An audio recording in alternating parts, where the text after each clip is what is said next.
وہ آدمی ایک لمبی سی داڑھی والا، سر پر سفید ٹوپی جمائے، سفید شلوار قمیض میں ملبوس تھا۔ گیتی اسے دیکھ کر حیران رہ گئی تھی۔ وہ کسی بھی ایسے آدمی کی امید نہیں کر رہی تھی جو دیکھنے میں اتنا مذہبی ہو لیکن اندر سے اتنا گھٹیا ہو کہ کوٹھے کے طوائف کو حاصل کرنے کے لیے منہ مانگی قیمت ادا کر دے۔ تبھی بھی گیتی نے اسے کہا، کمال ہے مولوی صاحب، بظاہر تو آپ بہت دیندار لگتے ہیں لیکن شوق تو آپ کے بہت بڑے بڑے ہیں۔ گیتی نے جیسے اس پر طنز کیا ہو، تبھی وہ مسکرا دیا اور کہنے لگا، دراصل میرے شوق کو چھوڑیے، میں تو آپ کے شوق کی خاطر یہاں پر آیا ہوں۔ اس شخص کی بات سن کر گیتی کہنے لگی، میرا شوق؟ میرا خیر سے ایسا کون سا شوق ہے جو آپ کے علم میں ہے لیکن مجھے نہیں پتا؟ گیتی نے لاپرواہی کی ایکٹنگ کی۔ تبھی وہ آدمی کہنے لگا، میں جانتا ہوں کہ آپ کوٹھے کی زندگی سے خوش نہیں ہیں، نہ تو آج آپ اپنی نتھ اتروائی چاہتی تھی اور نہ ہی جو محفل سجانا چاہتی تھی، لیکن اپنی ماں کی خاطر مجبور ہو کر آپ نے یہ قدم اٹھایا ہے۔ تبھی میں یہاں پر چلا آیا ہوں کیونکہ میں جانتا ہوں کہ آپ دل سے کیا چاہتی ہیں۔ اس آدمی کی باتیں گیتی کو الجھا رہی تھی۔ کہنے لگی، آپ صاف صاف کہیے، آپ کیا کہنا چاہتے ہیں؟ تو وہ آدمی کہنے لگا، میں جانتا ہوں کہ آپ کے اندر بھلائی کی ترغیب ہے، بے شک آپ ہندو ہیں لیکن آپ کو اپنے اچھے برے کی خوب پہچان ہے۔ آپ اس کوٹھے پر رہنا تو پسند کر لیں گی لیکن کسی مرد کو اپنے قریب نہیں آنے دیں گی۔ آپ یہ چاہیں گی کہ میں آپ کی اس سلسلے میں مدد کروں اور آپ کے اندر بھی بھلائی کو ایک نیا راستہ دوں۔ اس شخص کی باتیں اندھیرے میں روشنی جیسی معلوم ہو رہی تھی اور گیتی بے ساختہ اس روشنی کی سمت چل پڑی۔ وہ شخص روز کا خریدار بن کر آتا اور ساری رات اس کے ساتھ گزار کر چلا جاتا۔ کوئی بھی نہیں جانتا تھا کہ گیتی اور اس شخص کے درمیان کیسا تعلق بن چکا ہے۔ گیتی روز اس کا انتظار کرتی اور پھر جب وہ شخص آتا تو خوش ہو جاتی اور صبح کے وقت وہ وہاں سے چلا جاتا۔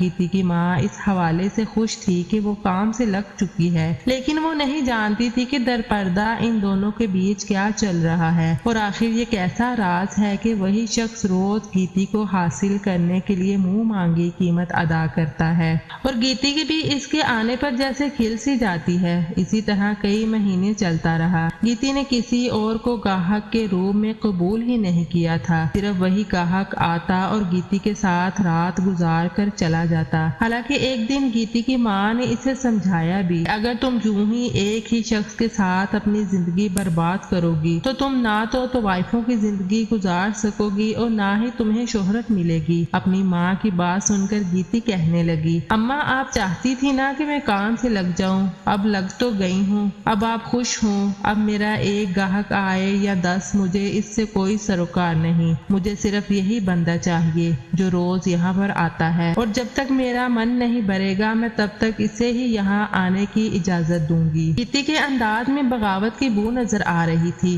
اور اس کی آنکھوں میں ایک سرکشی تھی۔ گیتی کی ماں خاموش ہو گئی کیونکہ اس نے اس بات کی لاج رکھ لی تھی اور اب اسے بھی گیتی کی بات ماننی پڑی تھی۔ یہی وجہ تھی کہ وہ داڑھی والا گاہک روز آتا اور ایک مخصوص وقت گیتی کے ساتھ گزار کر صبح واپس چلا جاتا۔ کوٹھے میں بھی سب اس معمول کے عادی ہو چکے تھے۔ دن اسی طرح گزرتے جا رہے تھے لیکن ایک دن اچانک نہ جانے کیا ہوا، گیتی کو موسمی بخار نے اپنی لپیٹ میں لے لیا اور دوا کھانے کے باوجود اس کی طبیعت نہیں سنبھلی اور وہ اپنے خالق حقیقی سے جا ملی۔ کوٹھے پر تو جیسے یہ خبر بجلی بن کر ٹوٹی تھی کیونکہ گیتی کے ساتھ ان کا مستقبل جڑا ہوا تھا اور گیتی کے اچانک انتقال نے کوٹھے کو جیسے یتیم کر دیا تھا۔ اس وقت وہاں پر موجود ہر طوائف سوگوار تھی۔ کوئی بھی گیتی کی موت کی حقیقت کو نہیں جانتا تھا۔ کسی کو بھی یقین نہیں آ رہا تھا کہ اتنی جوان لڑکی اچانک اس دنیا سے گزر جائے گی۔ ہر کوئی اپنی اپنی جگہ پر دکھی تھا، اشکبار تھا۔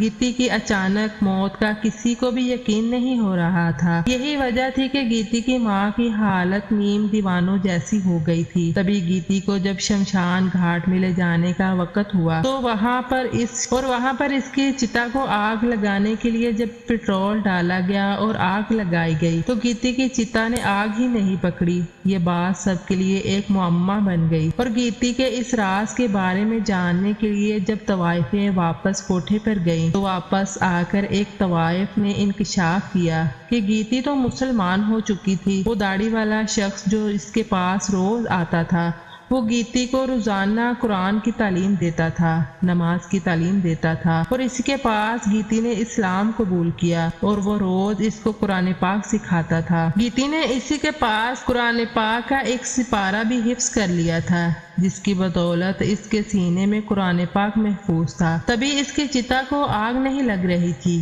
کیونکہ وہ ہندو نہیں رہی تھی، مسلمان ہو چکی تھی۔ گیتی کی ماں کے لیے یہ خبر ایک بہت بڑا صدمہ تھی۔ وہ سوچ بھی نہیں سکتی تھی کہ اس کی بیٹی نے اس کی آنکھوں میں اس طرح دھول جھونکی ہے۔ تبھی گیتی کی ماں اس طوائف کے گلے پڑ گئی اور اس کو مارنے پیٹنے لگی اور کہنے لگی، میری بیٹی مر گئی ہے، تم اس کے اوپر اس طرح بہتان باندھ رہی ہو، وہ ایسا نہیں کر سکتی، وہ ہندو ہے اور ہندو ہی رہے گی، وہ میری بیٹی تھی، وہ مسلمان کیسے ہو سکتی ہے؟